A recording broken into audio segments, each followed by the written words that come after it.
ध्यान रखिएगा, जब कोई भक्त सच्चे भाव से भगवान को बुलाता है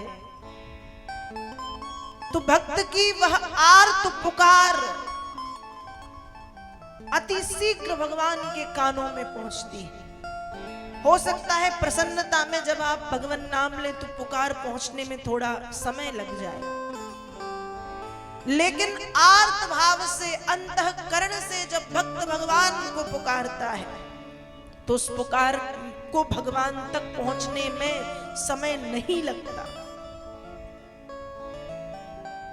रत्नाकर कवि लिखते हैं, वायु से भी सवेगनी वो निराधार हुआ करती है, यंत्र व तंत्र उचाटन मोहन मंत्र का सार हुआ करती है। योग व यज्ञ जपाधि तपाधि को से यो अपार हुआ करती है, ब्रह्म के अस्त्र से भी बढ़कर सदा भक्त पुकार हुआ करती है। वायु से भी सवेगनी, इस दुनिया में सबसे तीव्र गति यदि किसी की है तो वायु की है, हवा की। लेकिन वायु से भी तेज गति एक भक्त की पुकार की होती है। कब? जब वह भक्त आर्त भाव से दुखी मन से भगवान को पुकारता है तब। बड़ी बड़ी मशीनों से भी तेज गति से भक्त की पुकार बन जाती है। योग यज्ञ जप तप तंत्र मंत्र से भी तीव्र गति से एक भक्त की पुकार होती है। यहाँ तक कि ब्रह्मा के अस्त्र ब्रह्मास्त्र से भी तीव्र गति से एक भक्त की पुकार हो जाती है। कब? जब शुद्ध अंतःकरण से आर्त भाव से भक्त भगवान को पुकारता है तब। तो जब उस गजराज ने भगवान को पुकारा, भगवान क्या कर रहे थे? रत्नाकर कवि लिखते हैं, रमत रमा के संग आनंद उमंग भरे, अंग परे थहरी मतंग अवराधे पे, कहे रत्नाकर बदन दुतियोरे भई, बूंदे छई छलकी द्रगनी ने हनाधे पे, धाए उठी बारना उबारन में लाई रंच, चंचलाहू चकित रही वही वेगी साधे पे, आवत बितुंड की पुकार मग आधे मिली, लौटत मिल्यो तो पक्षी राज मग आधे पे। जब गजराज ने भगवान को पुकारा तब भगवान क्या कर रहे थे? कहा रमत रमा के संग। भगवान अपनी अर्धांगिनी माँ रमा के साथ, माँ लक्ष्मी के साथ, माँ चंचला के साथ, माँ चपला के साथ, माँ कमला के साथ बैठ करके हंसी मजाक कर रहे थे, वार्तालाप कर रहे थे, मनोविनोद कर रहे थे, प्रसन्न मुद्रा में बैठे थे, मैया से बातचीत हो रही थी। लेकिन जैसे ही भक्त की पुकार कानों में पड़ी तत्क्षण अंग परे थहरी मतंग अवराधे पे, भगवान के नेत्रों से आंसुओं की अविरल धारा प्रवाहित होने लगी, भगवान के होंठ कांपने लगे, भगवान के हाथ पैर कांपने लगे। भगवान समझ गए कि मेरा कोई भक्त कष्ट में है, और फिर प्रभु ने विलंब नहीं किया, धाए उठी बारना, उठे और दौड़ पड़े, और पल भर भी नहीं लगा कि भगवान अंतर्धान हो गए। अब जब भगवान अंतर्धान हुए तो यहाँ माँ लक्ष्मी आज आश्चर्य में पड़ गई, चंचलाहू चकित। आश्चर्य में क्यों पड़ गई? लक्ष्मी जी सोचती थी कि हमारे प्रभु बड़े नाजुक हैं, बड़े धीरे धीरे चलते हैं, फूलों में चलते हैं तब भी इन्हें कांटे चुभते हैं, फूल भी इनको चुभते हैं, इतने नाजुक। लेकिन आज माँ लक्ष्मी ने जब प्रभु की गति को देखा, कि पल भर भी नहीं लगा और भगवान अंतर्धान हो गए।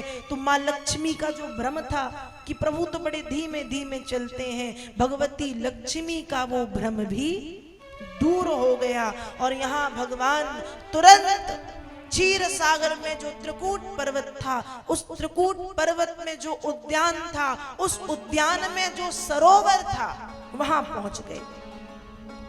और पहुंच करके जब भगवान ने देखा कि एक ग्राह हाथी के पैर को पकड़े है, पानी में पूरा हाथी डूबा हुआ है, सिर्फ सूंड बाहर निकली है और सूंड के ऊपर कमल का फूल है। जब भगवान ने देखा, सबसे पहले भगवान ने क्या किया? 100 चलायो चक्र, 100 ललायो गहयो, 100 भुसुंड पुंडरीक एक करसो। एक हाथ से चक्र चलाया, उस ग्राह के सिर को काटा, उसका वध किया।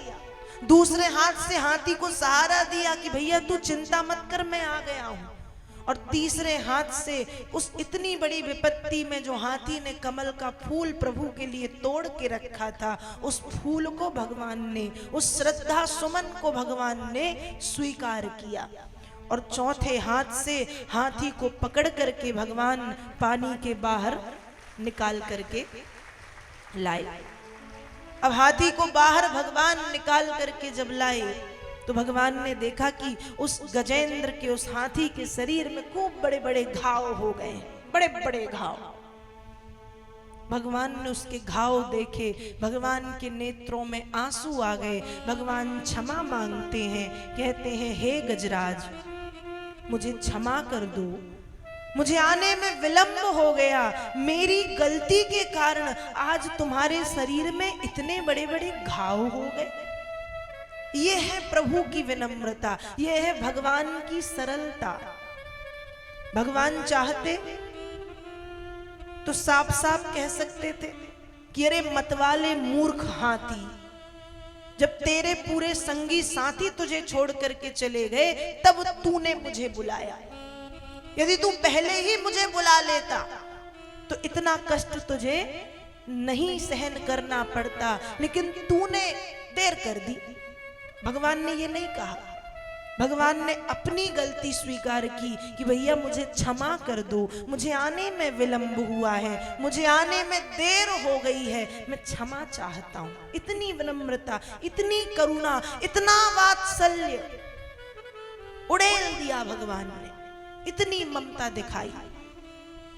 और फिर हाथी के शरीर को अपने कमल के समान कोमल हाथों से पोंछना शुरू कर दिया। कैसी कृपा है प्रभु की। एक जानवर, एक हाथी, उसके शरीर को अपने हाथों से, कैसे हाथ है, कंजनी सो पोंछत शरीर गजराज को। कंजनी मतलब कमल के समान जो कोमल है, ऐसे कोमल हाथों से हाथी के शरीर को भगवान पोंछ रहे हैं। आज हमारे घर में माता पिता को ही यदि कोई बीमारी हो जाती है तो हम बिल्कुल पूरा कवर हो जाते हैं, हाथ पैर आंख नाक, आंख छोड़ के नाक कान मुख, हाथों में ग्लव्स, चेहरे पे मास्क इत्यादि लगा के, सैनिटाइजर यूज करके फिर जाते हैं, फिर जाके माता पिता को छूते। और कुछ लोग तो छूते नहीं, नर्स रख देते हैं कि माता जी हैं, पिताजी हैं, भैया जो भी ये करें साफ सूफ कर दिया करें। पर धन्य है वो परमात्मा, उनकी कृपा, उनकी करुणा तो देखो। जो परम सुंदर है, बहुत सुकोमल है, नाजुक है, वो जब हाथी के शरीर में बड़े बड़े घाव को देखते हैं तो अपने आप को प्रभु रोक नहीं पाए और कंजनी सो पोंछत शरीर गजराज को, अपने कमल के समान कोमल हाथों से हाथी के शरीर को पोंछना शुरू किया। जब देखा कि खूब बड़े बड़े घाव हो गए हैं तो अपने पीतांबर को फाड़ के उसके घाव को भर दिया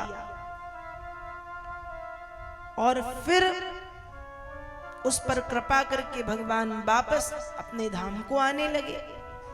जब भगवान अपने धाम को आ रहे थे तो भगवान को पक्षीराज गरुण जी मिले गरुड़ जी हैं भगवान के वाहन, और गरुड़ जी को ये बड़ा अभिमान था कि मेरे बिना भगवान तो कहीं आ ही जा नहीं सकते, क्योंकि उनको भी ये भ्रम था कि दुनिया में यदि सबसे तीव्र गति है तो वो मेरी है, और भगवान कहाँ चल पाएंगे, भगवान तो बड़े धीमे धीमे चलते हैं।